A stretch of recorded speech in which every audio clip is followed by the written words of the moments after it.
Kind of going back to the general economy, the word recession or rolling recession is still out there. We've been talking about the potential for recession, for at least the last year or so. What's our outlook for 2024? Do we think recession's likely? Well, John, you mentioned the economy is pretty strong right now. What do we think going forward? And I'm certainly happy to put that question out to anyone, Jason, if you'd like to, but also giving other panelists an opportunity to chime in. I'll lead off. Unfortunately, yes, recession is still our baseline expectation over the next, let's call it 6 to 12 months. The economy has been resilient as we've described. But just because recession hasn't happened yet doesn't mean it won't. And I think there's a lot of opinion out there saying, well, look how strong the economy is, we can't go into recession. But the reality is, right before recession, we typically are growing or we're booming. So that's not unusual. Again, generally, when you spike rates, it has a negative economic impact that works with a lag. So that idea that the Fed can take us from 0% to 5.5%, nearly 5.5%, with over $1 trillion in quantitative tightening, all in 16 months, and that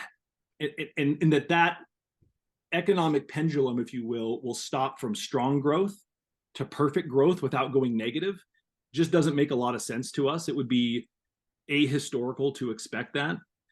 And we can see this in our preferred leading indicators. I'm sure many of you have heard us talk about in meetings with you, our preferred economic leading indicators.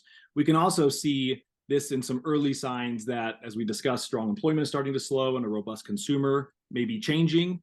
And if you add to this those higher rates and plus the outlook for staying up here for a while, which is what's known as higher for longer, we continue to reason that the odds of recession, obviously nobody has a perfect line of sight, but the odds of recession near term are elevated. So we're not out of the woods yet.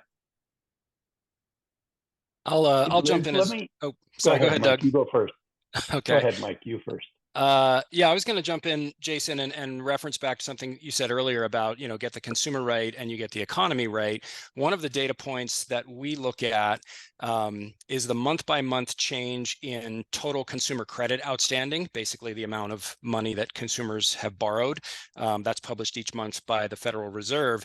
And in the post-pandemic period, like the last 3-4 years, there's been a really interesting pattern in that consumer borrowing obviously cratered in 2020 because there was nothing to spend money on. It returned to a more normal level of growth in 2021. And then it was historically elevated in 2022 as some consumers anyway started to run out of pandemic era savings and they ramped up borrowing to sustain their spending. The trend this year, 2023, has been a sharp downturn. And that's potentially an indicator that American consumers, some of them anyway, are starting to reach the limit of how much additional debt that they can take on in order to finance their spending. Now, we haven't yet seen a knock-on effect into actual consumer spending. Obviously, Jason, as you noted, that was very strong still in the third quarter, but certainly something to keep an eye on as we look to the future. If borrowing capacity or borrowing comfort is limited, that could ultimately have a knock-on effect to spending and thus economic growth writ large. Yeah, and I just wanted to add that yesterday the CPI numbers came out. Many of you probably saw that.